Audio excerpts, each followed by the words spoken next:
Hi everybody, happy Tuesday. Hey YouTube, how's it going? How was your weekend? We're like really into Scorpio season. You know what I mean? We're almost at the end of it though. We're almost at the tail end, the stinger tail end. Probably feeling a bit of the sting between that new moon in Scorpio last week, Mars moving into Scorpio, Sun's already there, like we said. Then Mercury also moved into Scorpio. And then Venus moved into Capricorn, which in its own way kind of added to the Scorpio thing. Things might feel a little stingy right now. And I think that's because things are really blunt and really raw right now. And who else is also the exact same way? None other than our trusty Deviant Moon Tarot deck here. So welcome YouTube to another pre-show tarot reading here for That Witch podcast. I'm Danny, if you've never been here before. I'm that witch next door. And every week I release 2 episodes of my podcast. And for one of those episodes, I also release a YouTube video with an exclusive YouTube-only pre-show tarot reading. And that is exactly what we're going to be getting started doing today. So, everyone, both feet on the ground or evenly dispersed of wherever it is you are right now, however that is safely possible for you, of course. If you are sitting or you are standing, try the best you can to evenly distribute your weight so you just feel really centered, really balanced and solid and grounded right where you're at. Oh, Lord. Well, remember when I said the stinger was coming out? Okay. This really does make a lot of perfect sense, though, quite honestly. So, okay. You're planted, you're centered, you're balanced. I know the card already fell down, but we're still going to take our big, deep cleansing breath together. Let it out. And open yourself up to receiving any guidance, any insight, any answers that you may be seeking right now from your guides. It's a loud one. Folks, today we have the reversed 8 of Cups. Whoops. Want to take a look, just get an idea. Right side up here, okay? We see a figure walking away from some cups, from some objects, okay? When the 8 of Cups shows up, especially in its upright position, this is really this like very solid leaving something behind, typically with or without closure from the other person. Usually the closure is coming from within. This is typically a very individual move to leave something behind and to release something, whether or not there was closure with the actual problem, issue, challenge, person, whatever it is itself. The closure and the peace and the serenity comes from within, and that person makes a choice to leave that behind and move forward. When we get this card reversed, however, this is some blunt Scorpio truth coming at us that there's something that it's time to let go of, and we're not. It's time. And you holding on is only holding you back. It's holding them back, or the thing. It's not serving anybody anymore. That's what this big message is. You're not achieving that peace and serenity inside all on your own. You're probably putting a little bit of your emotional experience into this attachment, quite honestly. And that's why it's really time to remove the attachment. Find that peace and serenity within and let it go. There's a mourning that comes with this. There's a grieving that comes with this. I'm not saying that walking away and letting go of things is easy or fun, for that matter. You know, release can, quite honestly, be fun. We're talking about sneezing and orgasms. Those are pretty fun, feel-good forms of release, right? But a lot of times release is letting something go, and it feels a lot like loss. And again, in and of itself, it is a loss. It comes with grief of its own kind. Allow for this. Allow for this. We're still in the cups here. We're still in the emotional experience here. We're still in Scorpio season. Do not avoid your emotions, especially with Venus and Capricorn. Capricorn really avoids emotions, quite honestly, a little bit more than the other earth signs. And the other earth signs already kind of avoid emotion. Taurus isn't as bad. Virgo is definitely an emotion avoider, but Capricorn really kind of takes the cake. Do not fear the intensity of the emotions. Allow for it. The more you suppress it and the more you avoid it, the more intense it's going to grow anyways. So if that's the issue, then just allow the emotions to come. Let the feelings arise. Face yourself, whether that's on a piece of paper in your journal or in the mirror or in a camera or just on your drive while you're talking to yourself and you're sitting in your own thoughts. Face yourself. Face the feelings. Most likely these are shadows that you're keeping in the dark. And by doing that, you're invalidating yourself. Don't invalidate yourself. Don't invalidate your own emotions. Allow them to come through, even though they're hard and big. Even though this is a lot to even picture what it looks like not having this thing anymore, not having this attachment anymore. I know that that feels like the most foreign, terrifying thing, but I know even more that deep down you've known for a while about this, that it's time. And you know that you're the only reason you're sticking around. You can't even blame it on anything else anymore. That's what the big stinger is of this one today. This is you being your own worst enemy. It really is. It really is. And it's leaving you insanely drained. Don't forget, upside down cups, we are drained of energy. Always. So, you're brave. You can do this. You can let go. You got this. I promise. Now, take this truth, take this big message in whatever way fits best for you. I send you all of my blessings and love into this dark half of the year. Now that Samhain is over, Halloween is over, that is the witch's new year like we've talked about. And so we are upon a very beginning of a new witch's wheel of the year. And when we enter the dark half, it in itself is a new journey all on its own. So I'm sending you all of my best on this new journey that you're on. Even though we're venturing into the dark half of the year, right? In our end of the hemisphere over here, right? We're at winter time. Other side of the world, you're entering summertime. But we're entering the dark half of the year. And don't be afraid.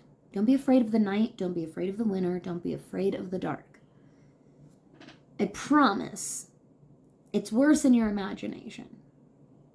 Whether it's letting this thing go and envisioning your life without it, whether it's venturing into your own shadows and facing your own big emotions, it's always worse in our heads.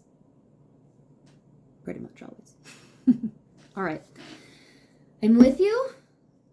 I love you. Let's keep going on this super, super amazing astrological tour. If you are watching this and you have not seen part 1 of this new mini-series that we're on, Applicable Astrology, you might want to go ahead and go check the most previous episode. So that came out on Friday, November 5th.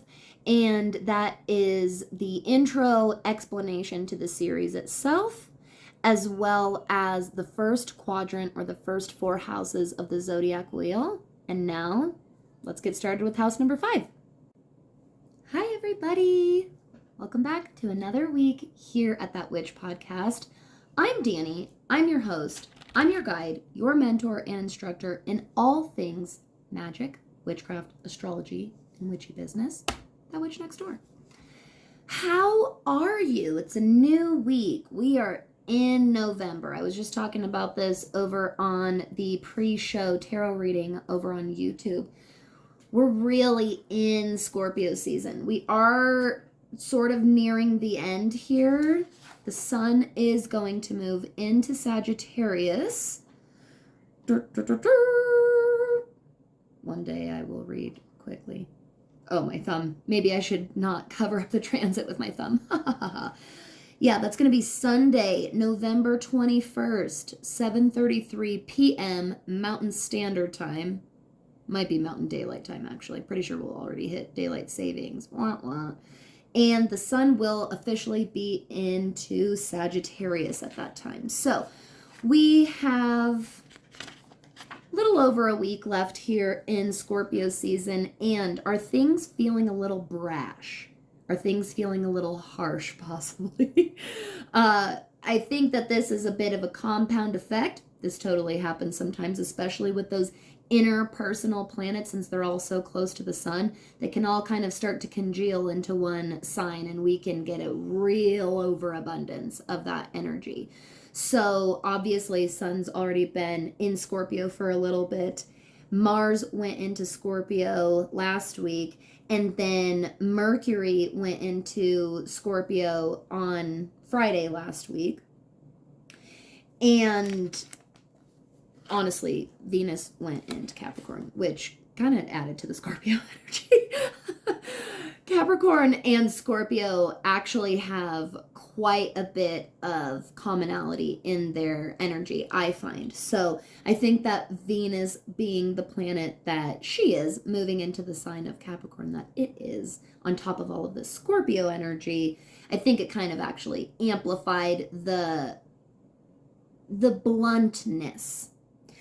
Capricorn, Scorpio, they don't really fake it to you. Now, Scorpio can be master manipulator. We know this. We've talked about this before. But they're not really fake. They can lie because they can to get something that they want. Especially, again, from a very unevolved place. But it's not, we don't see a lot of like people pleasing in Scorpio. We don't see a lot of like sacrificing who they are authenticity wise, or, you know, and it's very, very much the same in Capricorn. Both are very, well, authenticity concerned. They really are very, they both highly, highly value genuinity. So things probably feel a little bit brash, a little bit blunt, maybe a little raw, maybe a little harsh. Don't be afraid to take a step back, validate your own feelings, and then remove your feelings from the situation and look at, is this person being quote unquote mean to me or genuinely hurtful to me? Or is this person sharing a very, very real truth of theirs? And it makes me feel, fill in the blank, uncomfortable, sad, embarrassed, whatever that might be. So I am with you. I hear you. I have talked to several folks in the neighborhood the last week, and every single one of us has been really feeling that kind of harsh rawness of this particular Scorpio season and this particular Scorpio energy. So just practice a lot of grace with yourself right now. Okay? Okay. Now, I do want to make a really quick note. I am attempting to record this podcast with my daughter home. This is the first time I've ever done that. We'll see how it goes. Could have no problems. Could have tons of problems. Stick with me. I'll try and edit it out. So sorry if I get a little bit distracted. Or maybe you get to hear a cute little voice. You never know. It might make your day. Now, let's keep going. We are here. It's episode 2 of the Applicable Astrology mini-series. Last week's episode was an explanation of kind of where the podcast is going, and really my announcement of this big journey into astrology and how to actually use that. And if you didn't hear last week's episode, I do really recommend listening to it just so that you do feel nice and fresh and caught up, because we are going to dive straight in today. We are now on to the 5th house. So we have left Cancer and we are now into traditionally what is ruled by Leo. I have pulled up for me, if you want to take a moment to pull up for yourself, a copy of the Astrological Wheel or the Zodiac Wheel. I have posted a link in the description of the show notes to thatwitchnextdoor.com/resources. That'll take you to a page with a diagram that I found online. And I just now noticed it's totally cut off at the top. But we're not talking about those ones today. So I will get that fixed for everybody. But okay. In the 5th house, we're ruled by Leo, like I said. The sun rules Leo in the 5th house traditionally. This is fire energy. And this is a fixed modality. I do want to let you know that as far as elemental energy goes, we covered that really thoroughly in the fundamentals of magic episodes. We did a 2-part of the elementals, and I'll link those in the show description, but I'm not focusing on the elemental energy today because we already created a nice solid foundation of that. If you have not already listened to that, it is really, really helpful to listen to that, as well as the other episodes I have linked prior to this one. Honestly, to get the most out of this astrology mini-series, I would listen to those first. Now, if you have already listened to those elementals episodes, I want you to kind of refresh that in your mind. You can re-listen to them, or just in general, kind of tap back into that mentally. Remember a little bit what we talked about and use that, like I said, as a good base and foundation for everything that we talk about in this applicable astrology series. It really helps when you start with a big umbrella like the elemental energy and then continue on in layers like we are. So in the 5th house, we are in the fire element, but we're in a fixed modality. And so we are back to that very, very sustaining energy, just like we were in Taurus, okay? So anytime we're dealing with a fixed sign, we are dealing with longevity, okay? That's the way that this sign moves and operates. A fixed Leo definitely likes repetition of fun, joyful, playful things. Let me give you a bit of an example. In the 5th house is where we finally embrace pleasure and joy. So we went through the whole quadrant. I'm not going to review all of that, but know that at least we just left off from being introduced to our emotional experience in the 4th house. Okay, so being introduced to all of those values that comes with first learning about our emotions. And so in Leo, because we have now come from a family, we have now come from roots, okay? We've come from some meaningful place.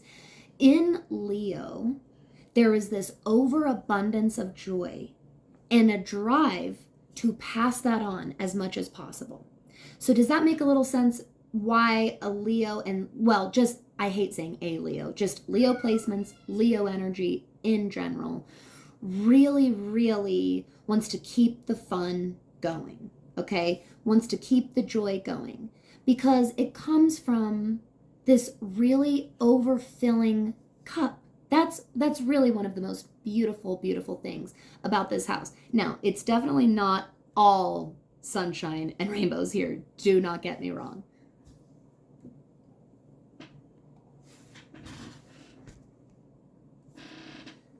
There's a lot of, well, kind of transformation actually in the 5th house, which is a beautiful, amazing thing, but transformation is not an easy thing. Honestly, literally ever. I would really argue that that transformation is literally never easy. If you have a good example of any time transformation is easy, I would genuinely like to hear it. I really would. Maybe I'm not thinking of something, but other than that, I think transformation is growing pains and death of old things and habits and self and maybe loss of people. And, you know, transformation is not easy in my experience, most people's experience. And so in this house, in Leo, and this is why Leo is the leader and the courageous, centric energy that it is, we are introduced to our self-expression and therefore our heart's passion, our creativity. That's why Leos are one of the signs very, very concerned with one's truth, with one's heart's passion, okay? Leo energy really doesn't want to dim others' lights. Leo is about that overabundance of light, right? That overabundance of warmth. I want everyone to be able to shine.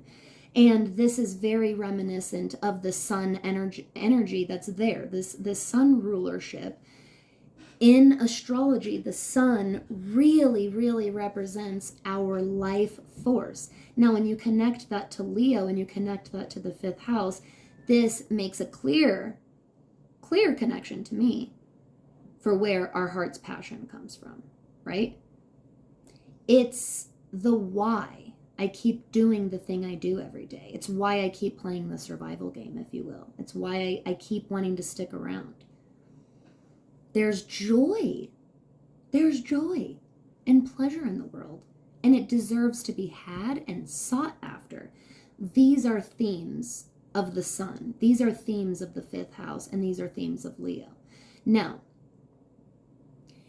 because this house, and now we're really focusing on the house itself's energy here, because this house is concerned with this heart's passion, right? And this overabundance of joy and this continuing actually of joy and pleasure and passion. Self-expression is more accurate actually. This is a house of legacies of all kinds in our personal world, in our internal world, anything to do with our imprint and what we leave behind, any of our ripple effects moving forward. That's going to be in the 5th house. That's what I mean by our legacies of all kinds. And because of this, this is the home where our children are. This is a house that you look at to look at your traits and energy as a parent figure yourself. So if you are a parent or you want to be or you're planning to be or whatever, this is the house that you look to for some more understanding of that area, okay? Now, if you are somebody that doesn't have children and does not want to have any children, that doesn't mean that you don't have a legacy. It's not that case at all. Every single one of us beings, every choice that we make, every action we make, every word that we speak has some kind of ripple effect, okay? And so every single one of us then, therefore, inherently has legacies. It is what you want to leave behind in this world. And again, typically, hopefully, whatever that is, comes from this very heart-centered place, which is why the sun rules over our heart center, actually. So in this house, in this sun energy, in this Leo energy, have you been able to kind of pick up yet what might be some of the downfalls or what might be some of the areas of struggle? One of the biggest ones is fear of the dark, lack of shadow work,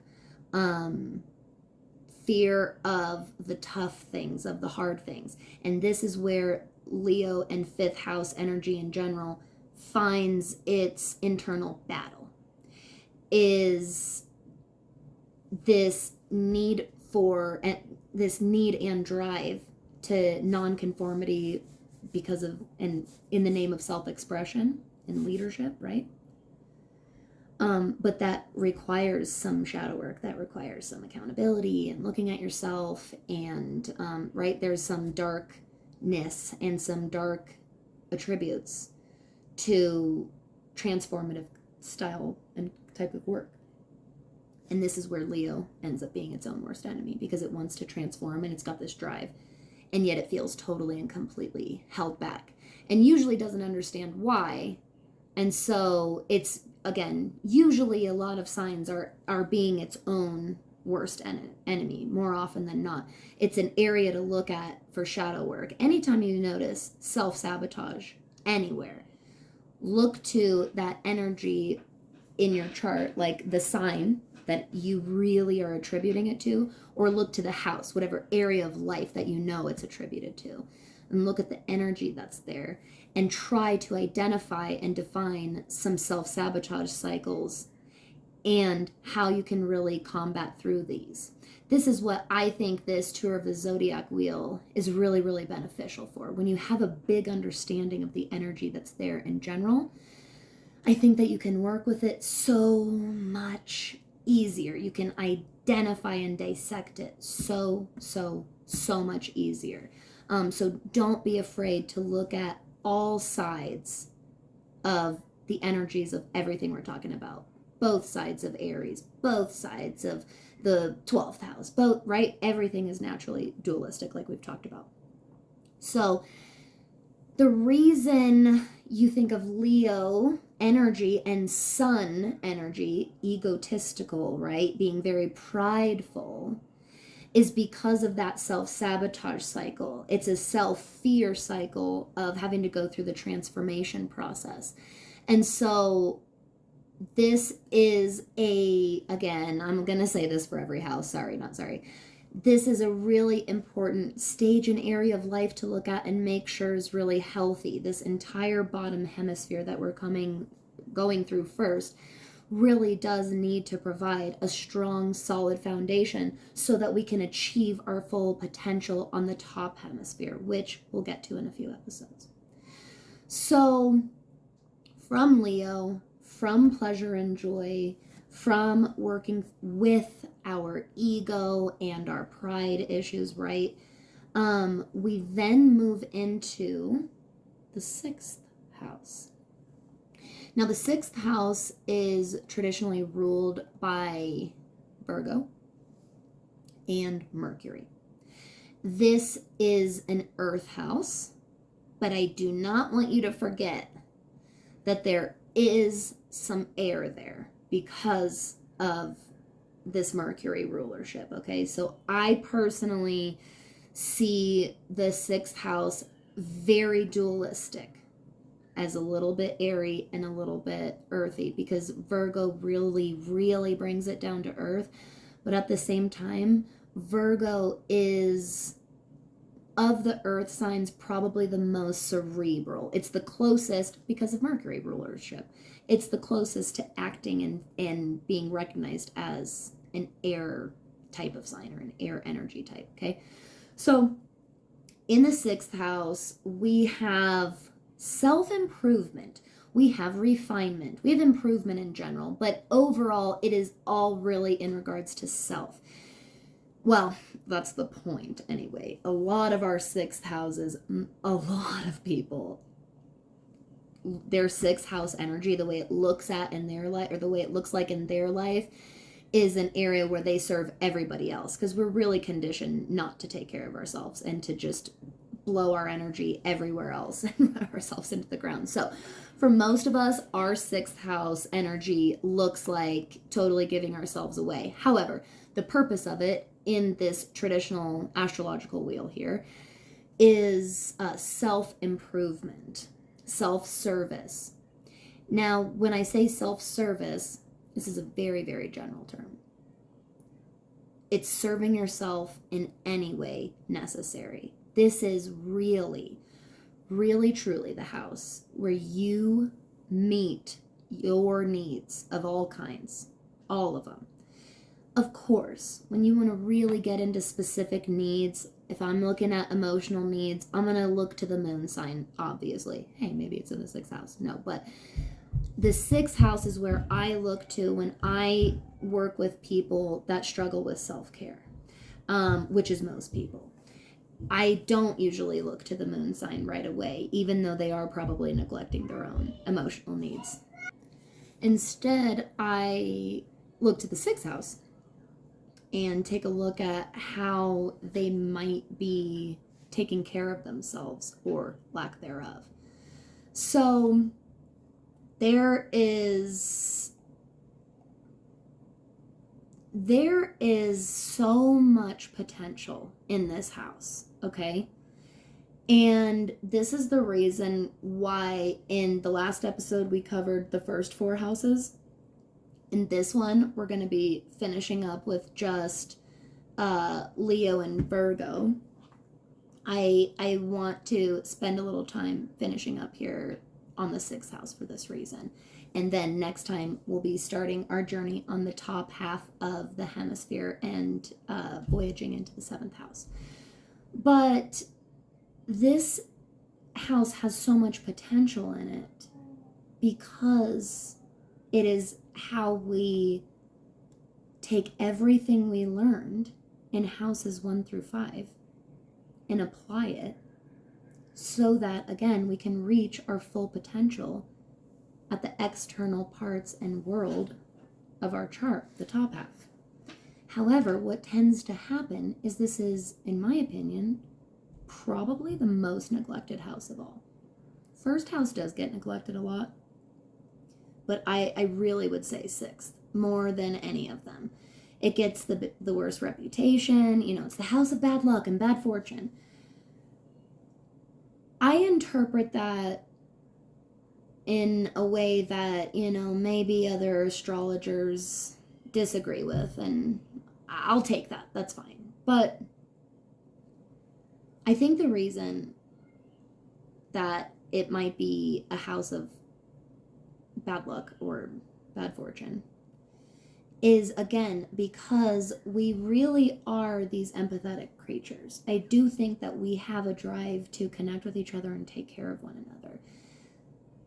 We are conditioned not to take care of ourselves, like I told you, but at the same time, I do think that some of that's natural. I think we're born with some tendencies to put ourselves last.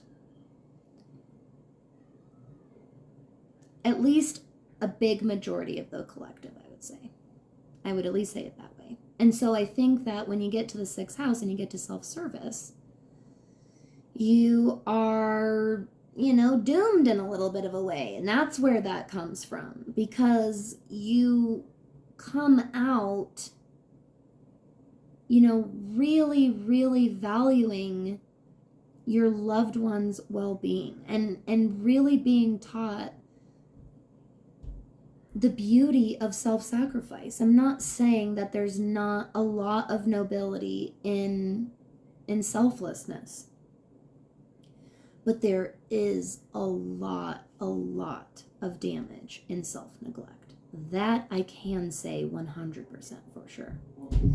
I find that because this is probably the most neglected house, it's the house I'm going to leave you with today that I want you to explore. I'm challenging you to explore your 6th house. I find that people, even with 6th house stelliums, avoid it. Meaning this large concentration of energy is there.